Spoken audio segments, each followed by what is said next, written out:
Welcome to Hood Champion Boxing and Sports. In boxing, you find a way to win or you find a way to lose. Only in America. Who's that sound like? Don King? Or Don De La Hoya, right?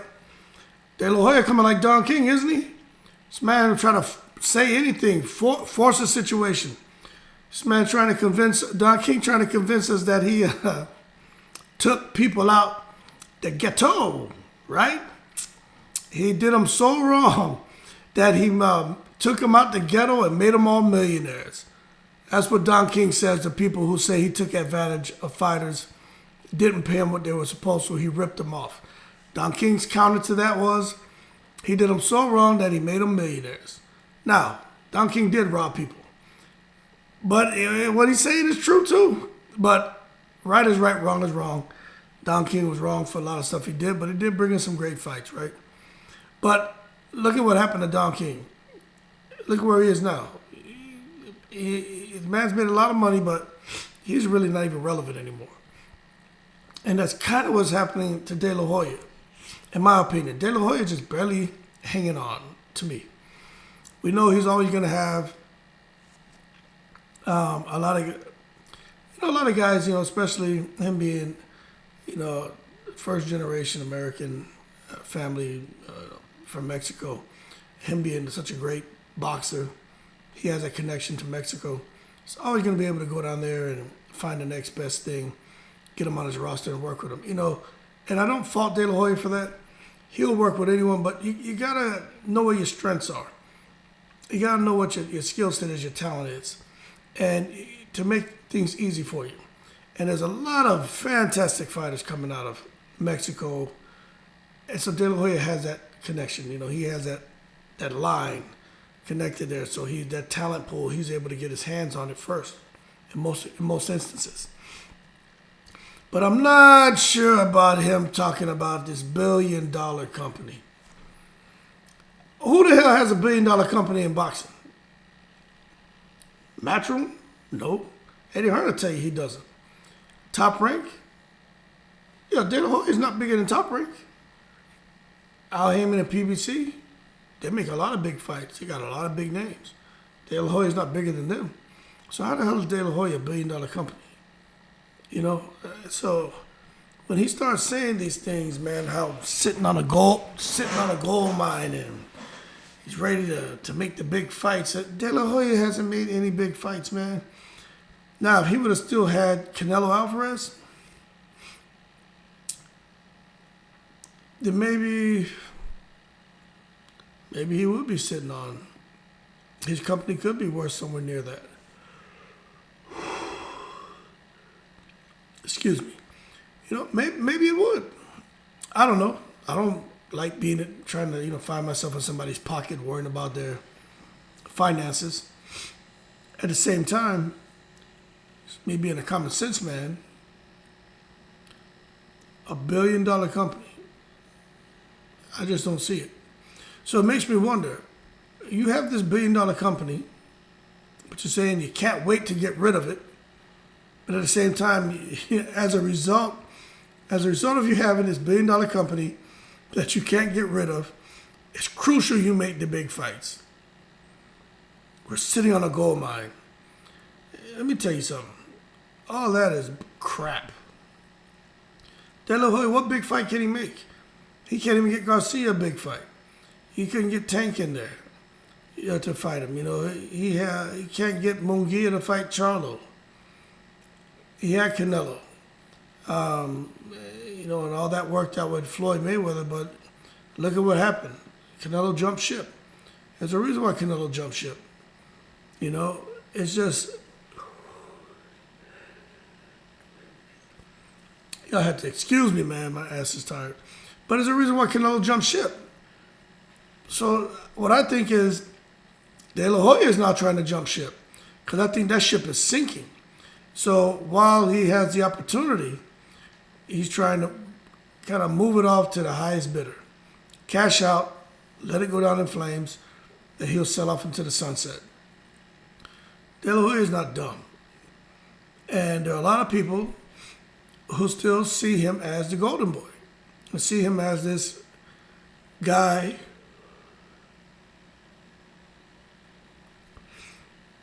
clean cut, good heart. That really, they really want to give him the benefit of the doubt. But to me, it's like this man here, De La Hoya, like the image, right? This man to me is like trying to sell a damn crack house, you know? Like, yeah, somebody could probably go and live in it. And somebody could be happy in there. But most people who have a little bit of sense would know that $1 billion for what De La Hoya is pushing is not worth it. So I'm not sure why he's all of a sudden talking about selling the company. Now, you know, we're never kicking man while he's down. We know he's had some issues with substance abuse. Right? But it makes me wonder, man was kind of beat me up Scotty in New Jack City. Before he started with this rant about his $1 billion company that he can't wait to get rid of. That's why it's crucial I make the big fights now, because I'm sitting on a gold mine. Yeah. Can't make this stuff up. Ryan Garcia is on this roster. He's got Virgil Ortiz. He has some, I have to excuse me, right? He's got some big names on there. But I just don't think any potential investor is going. Why would an investor just buy Golden Boy Promotions? I mean, it's not like how it's struck. Like Eddie Hearn has something good going. Al Heyman, those guys have something great going. Bob Arum has something good going. And De La Hoya has something going. But I don't think it's good or great. But it's going. It started off really great. But it's just on the decline. And he, only in America, he's Oscar De La King Hoya. That's what he is. He's De La King Hoya. Because he's slowly becoming questionable. Slowly just kind of eroding away. And it's really unfortunate to see that happen, but he's kind of created his own misery. But when the top dog jumps ship like that, Ryan Garcia is still with him, but when you see when you see Canelo Alvarez make that kind of move, when you see Oscar De La Hoya, I mean, he just took some picture, man, where he's out there blowing up kicks on a candle with his girlfriend, and Oscar De La Hoya standing there in his jockey shorts. You know what I mean? Who's gonna take you serious, man? I mean, you taking a picture in a t-shirt and jockey shorts? What the hell's wrong with you, man? Maybe he think he's a playboy, or think he's a stud. You know what I mean? You out here trying to sell a $1 billion company, but you putting out pictures, blowing up candles in your jockey shorts. Yo, man, I just think it's all crap.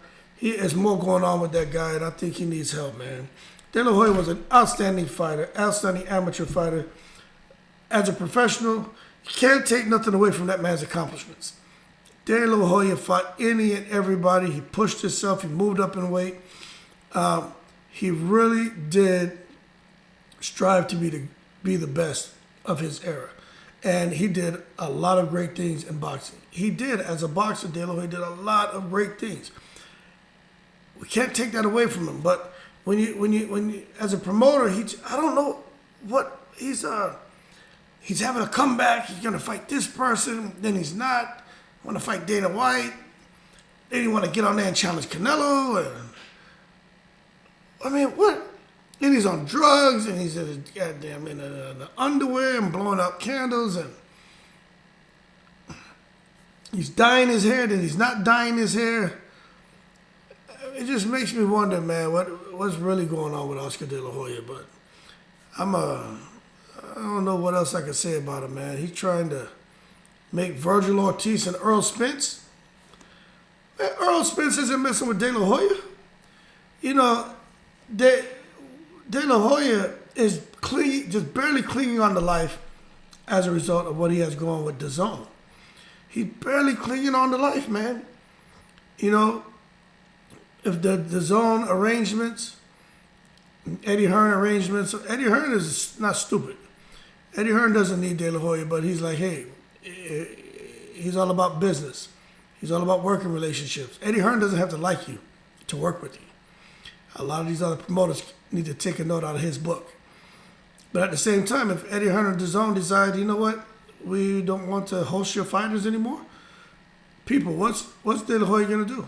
Go to Triller? Be like Teofimo Lopez and be like, Triller's where it's at. We're gonna have Jennifer Lopez here, Mark Anthony. You're gonna be salsa, Latinos, right? You're gonna get a rude awakening, man. So in the next 5 years, I'm not sure what's gonna happen, but I think Oscar is smart to try to sell that company and get as much money as he can, because I just don't think Golden Boy is gonna be around much longer. I think he has, like I said, he has some lifelines out there, man, where he can tap into and find the next best, up and coming fighter out of Mexico. But I just don't. I think he's going to kind of just in the next 5 years with that company, unless he gets some superstar stud on his roster. Don't see people hanging around too much longer, man. He can't even keep all of his fighters active.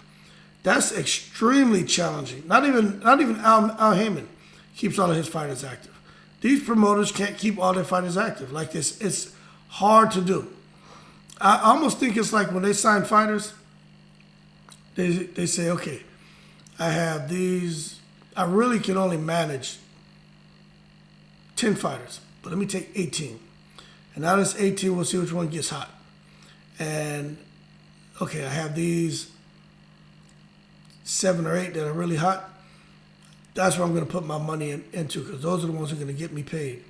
And the other, I don't know, 7 or 8, we'll keep them busy, 1 or 2 fights a year. Won't pay them much, but we'll keep them busy. And the other ones, just let them get out of their contract because they're inactive. You can't get them fights. Like, they're sacrificial lambs. It's like it's like out here in these damn different leagues, they got like a elite. Then they have like a developmental team. That's kind of like his developmental team. Those are the guys where they don't put no effort into. They keep dangling the carrot in front of them like they're going to get an opportunity when they really don't. Those are the guys who break off and go on. And half the time you see they really had talent, just the person there didn't recognize it, and they go on to do something great. But then the others who, like I said, they can't even tie their shoe, so they just, fall off the face of the earth. And I think with De La Hoya, he's in a similar situation where his cards and what his fighters are making, it's no real money, man. Dana White's come out and exposed De La Hoya. De La Hoya just throw stuff out to the wind, not realizing they can fact check him and come and see exactly, take a peek behind his tent flaps and see what he has going on. So, not really sure what to think about De La Hoya and saying he wants to sell the company, but to continue to be involved with it for as long as possible, but he wants to bring in a potential investor. That tells me he needs some help. And he's probably tapping into his own money to keep that operation afloat. That means he's going into the red every month, every quarter, semi-annually, annually. And I don't know how long it's been going on. Now, this is an assumption. But when you want to stay with the company but bring on a potential investor, and then makes you wonder, even if you want to leave the company but bring in an investor,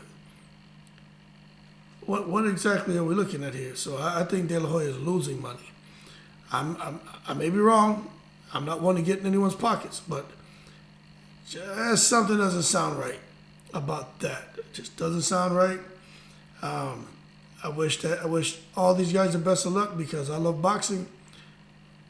But if you're gonna throw it out there that you're sitting on a gold mine billion-dollar company,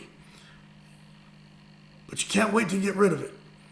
You're gonna make the big fights. Offer big money to Tank to fight Ryan. Offer big money to Spence to fight Virgil Ortiz. Offer big money to Charlo to fight Munguia. No one is interested in making a fight with De La Hoya. It's a bad sign.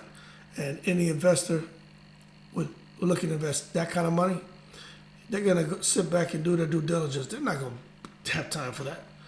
They don't have time for it. Man, nobody got time for that. I don't know if y'all seen that crazy ass video.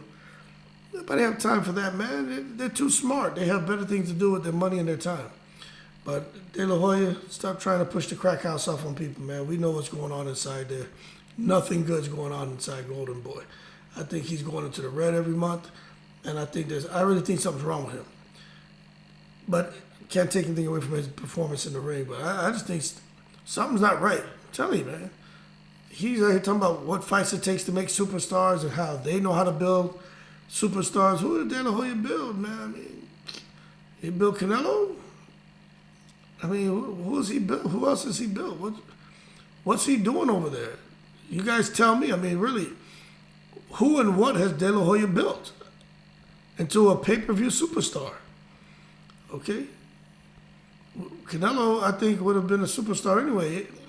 Maybe he did help him out, but coming out of Mexico, speaking, first, he's from Mexico. Two, speaks Spanish, so it's a lot of people in the world that speak Spanish and identify with him. Turned pro at a young age, right? 15. Could really fight. Next thing about him. Red hair, freckles, and vicious, man. It's almost a dream for someone out there in anything to be able to market someone like that. And he just had the same things that brought him a lot of attention as a kid, or he got in fights, brought him attention as a boxer, and drew a lot of endearment and adoration, and put Canelo into the position he's in. I'm going to tell you right now, if Canelo didn't have that red hair, freckles, and fair skin, if he didn't have that, he was just typical Morales, Barrera looking guy, kind of dark hair and all that. There was nothing unique about his appearance. Canelo wouldn't be a big star that he is. He wouldn't. That's a fact. Okay? It's just the attributes, man. It's like seeing someone who's super short or super tall or super muscular. There's got to be something about you that stands out and catches the eye. And Canelo just happens to be a redhead, Irish-looking Mexican that gets busy in the ring. And he just appeals to a lot of people. But De La Hoya, I don't know. Maybe, he got to be fair. He had something to do with building up Canelo, but I think Canelo was on his way there anyway, with or without De La Hoya. He could have been with Top Rank. He could have been with anyone. He could have been with Don King. Hell, if Don King would have got his hands on him, he would have still been a superstar, because he just has all the qualities you need and more for a pay-per-view attraction. And he had that, so, excuse me. But we'll give De La Hoya credit for that. To say he built him, but outside of Canelo, what has he done? It's hard to build a pay-per-view star, but, it is what it is. But I'll leave it as that, man. De La Hoya, nobody wants that crime. Nobody wants that crack house, De La Hoya. That $1 billion crack house you're trying to sell us. Cut it out, man. We know you're going into the red every month. But one thing for sure, De La Hoya, let's get Virgil Ortiz back in that ring sooner than later. Not at 147. Put him in there at a healthy rate. That's probably what happened. Virgil Ortiz was probably hanging out there in that damn crack house while Oscar was beaming up to Scotty, and Virgil Ortiz got sick. But anyway, I'm going to leave it as that. Shout out to the veterans. Appreciate you all support. I'm in the breeze. Oscar's in the crack house.